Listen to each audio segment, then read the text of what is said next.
All right, so let's take a look at some of the different features that we can use in Canva. So, if you didn't know, Canva has a variety of things that you could do, not just like posters or images, but you can do things with video and web pages and so much more. So, it's continuing to grow into the suite of things that it's able to do. And we might see this kind of like replace a lot of what we do with Google. So, one thing we're doing is video, and I'm going to show you a cool feature that uses AI to remove the background of a video without a green screen. Now, you're probably familiar with Remove BG, and which Canva also has its own background remover, so you don't necessarily need to go to Remove BG first, but I can remove the backgrounds within Canva. I could do the same for my video here.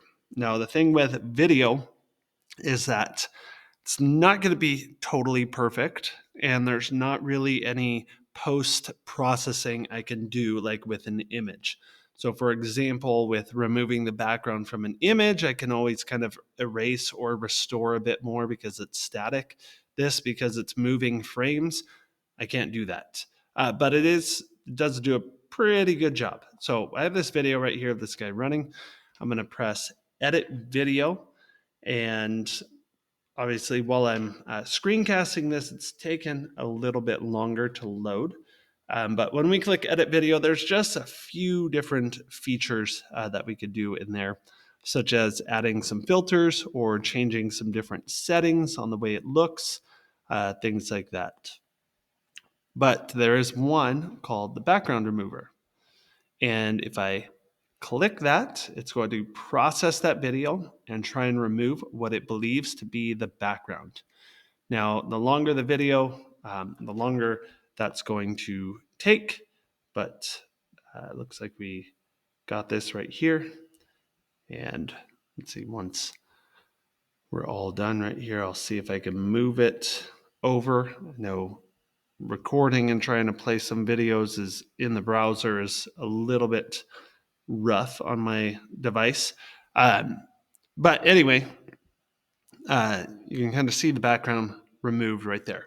Now, playing it in the browser, I'm not going to get the best experience, but let us go ahead and look at, let's go to our QuickTime Player.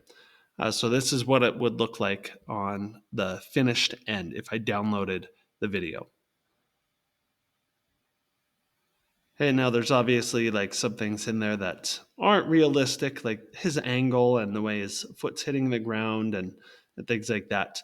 But that just goes to show you that there's a lot that you can do with this tool, right? Like if you had students recording or creating something and putting themselves in different places, maybe even as they do the presentation, removing the background behind them and going into these different places makes it super easy for you and your students to be able to remove that background.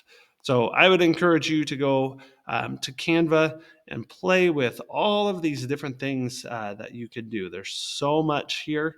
Um, I really enjoy seeing presentations because there's a lot of just ways that you could spice that up a bit.